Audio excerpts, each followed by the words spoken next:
All right, time to do a video about the best species that the writers of Star Trek Online and Star Trek in general have ever used in any media. Just kidding. Anyway, yeah, enough of that. I figured that since it was April Fool's Day, I would do an episode about a topic appropriate for April Fool's Day. Yeah, I came up with the idea of doing one about the Q.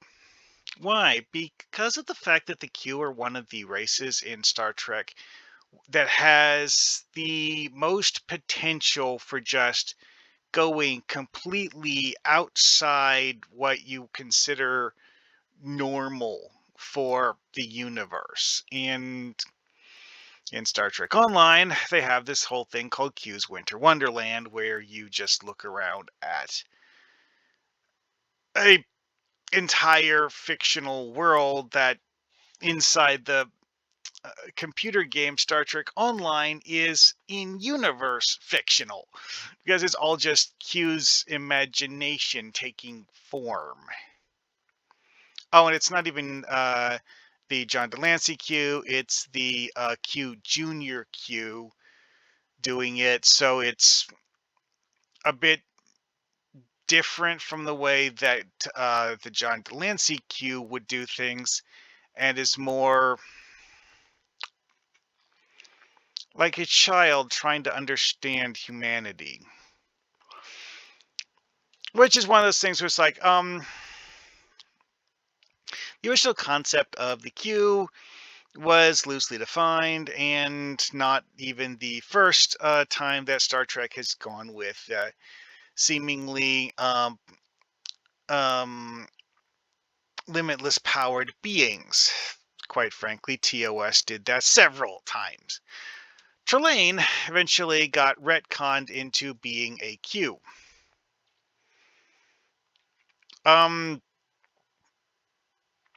Yeah, his abilities were so similar to those of the Q that it just kind of sort of made sense to treat him as one. Here's the thing, Trelane was not the only being in the original series who was stupidly powerful like that. It's just that the other ones were clearly not Q. Trelane, on the other hand, was essentially indistinguishable.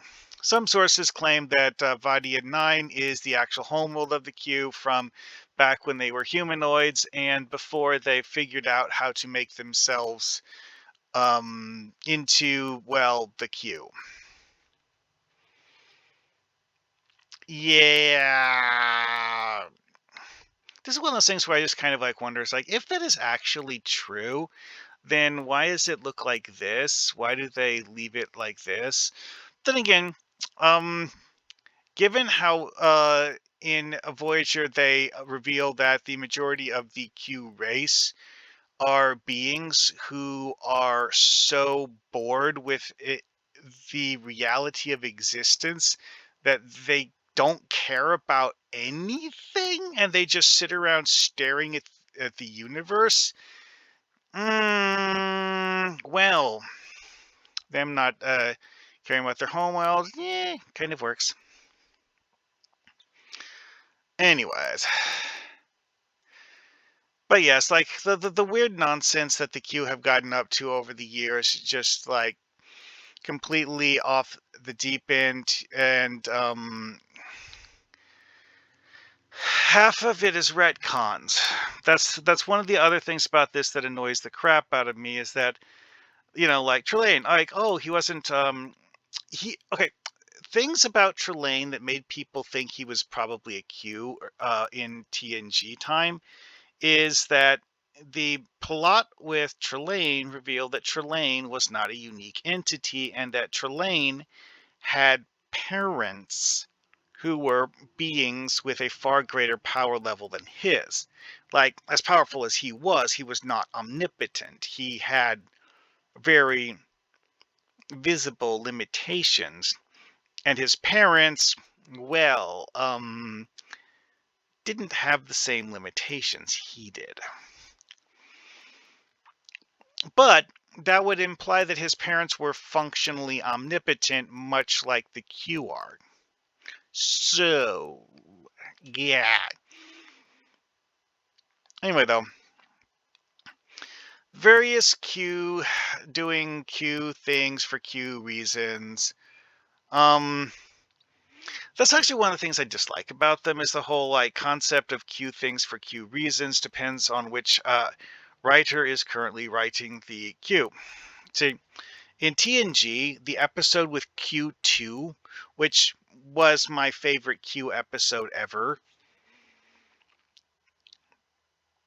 um, Q2 pointed out that the majority of the Q continuum see themselves as um, protectors of the universe and people whose it's not a real job because no one gave it to them. They don't have oversight, but they are taking on the role of keeping the universe from, being ruined.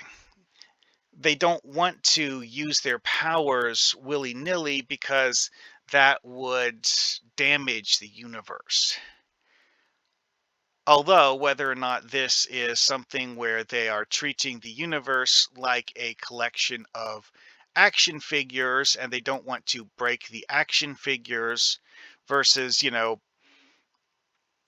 actually respecting other people for what they want to do, that's not explained when Q2 talks about it. But Q2 does go with the idea that the majority of the Q continuum aren't impetuous. They aren't beings who um, want to create chaos. They're beings who like the universe the way it is and don't want it to be destroyed and ruined and stuff. So, they don't actually do anything. And that's actually what made the John Delancey Q so unique from the perspective of Q2 is that most of the Q, due to being bored with their own omnipotence, aren't willing to run around and create havoc. And also, a lot of them consider creating havoc to be immoral. So, although that is one of those things that's seemingly a matter of contention. It's like there's a whole like Q Civil War thing that happens in Voyager, and the um, logic behind the Q Civil War thing was based on the uh, stalemate between the Q who wanted to preserve the universe the way it is and the Q who wanted to try to make it better. And the John Delancey Q is apparently in the Q who want to make it better camp, although he's not exactly someone who has good ideas about doing that most of the time. Anyway, though. So yeah, using Q in the Star Trek Adventures campaign. Sure.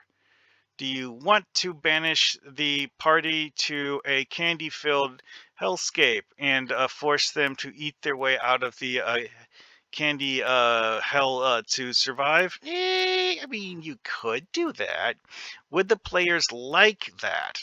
Maybe, maybe not. Depends on the party. There's this the entire thing I have with the QB that I dislike most is the fact that you can basically use them as a plot device to do almost anything, which, while it feels like a good thing at first, it's like, oh, hey, if I want to banish the party to a candy hellscape, I can do that because the cube made it happen. I don't need to come up with a backstory for why there is a candy hellscape. The problem here, though, is that by doing this, your candy hellscape now has no backstory other than Q did it. So it's not really a place with a history. It's just an annoyance that existed at one time. And then after Q wills it out of existence, it is no more. Although the Q don't need to cause their creations to cease to exist. Creations of the Q can become permanent entities. Like the thing with the Calamarain. When the John Delancey Q turned them into the Calamarain, they stayed that way indefinitely and are probably still like that because that's just how it works. When the Q changed things, sometimes they stayed changed. Anyways,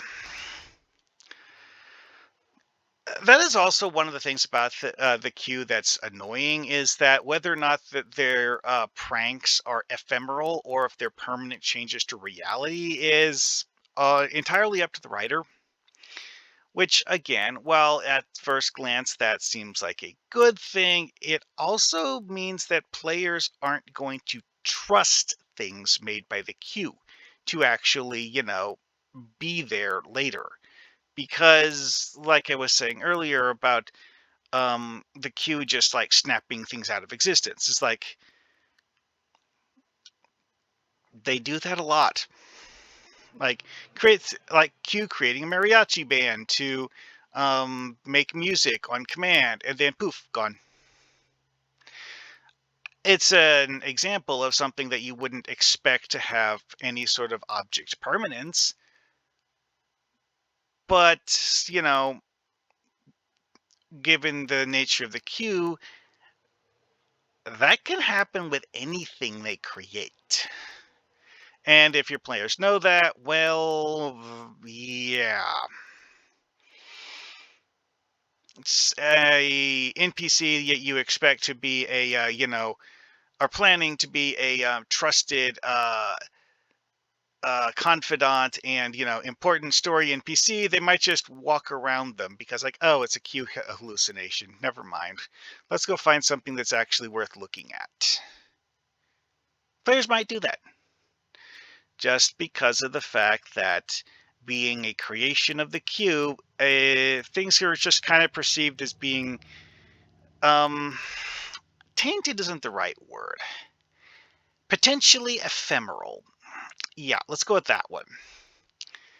Like, it's not an illusion, but it also might be something that won't exist 5 minutes from now. It's like, oh, Q's done with this. Boom, gone. And that kind of thing can like really, really ruin a story when you're trying to make like emotional gravitas. It's like, oh, you're a Q creation. Never mind. That again, it's one of those things that it could go right or it could go wrong. It's all a matter of how you do it, and quite frankly, a lot of stories that you could write that way would work out better if you don't put the Q in them. So yeah, Q. While you can do all sorts of ridiculous nonsense with them, I don't like them as a plot device. Anyways, see you guys later.